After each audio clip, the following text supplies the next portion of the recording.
Anong ganap sa mundo ng showbiz?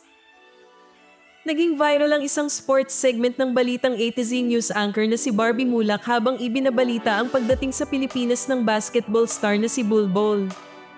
Sa February 20 newscast, makikitang sa umpisa ay pilit pang pinipigilan ni Barbie ang kanyang pagtawa. Ngunit habang itinutuloy ang ulat tungkol sa pagdating at paglalaro ni Bulbul sa Philippine Basketball Association, tuluyan na siyang napahagik on air. Sa kabila nito, naitawid pa rin niya ng maayos ang balita. Ibinahagi naman ng kanyang co-anchor na si Raf Aida ang naturang video clip na may caption na, "Kaya pa Miss Barbie Mulak?" Dumating na sa Pilipinas ang dating NBA player na si Bol na nakatakdang maglaro sa TNT Tropang 5G para sa PBA Season 50 Commissioner's Cup ngayong Marso.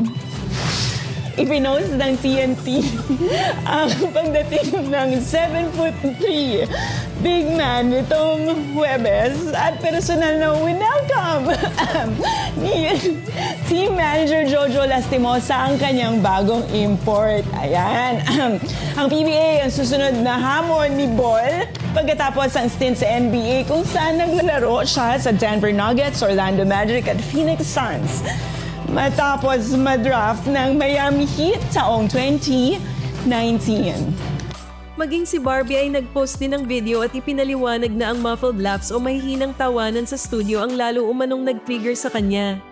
Aniya, matagal na siya sa media mula pa noong 2009, ngunit ngayon lang siya muling natawa ng ganoon habang nasa ere. Dagdag pa niya, umaasa siyang hindi na-offend ang basketball player sa nangyari. Si Bulbul ay isang South Sudanese-American player na dati nang naglaro sa NBA para sa mga koponang tulad ng Denver Nuggets, Orlando Magic at Phoenix Suns.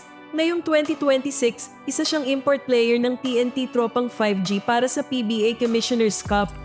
Sa social media post ng koponan, ibinida ang kanyang pagdating at pag-workout kasama ang coaching staff na agad namang kinaaliwan at ikinatuwa ng fans.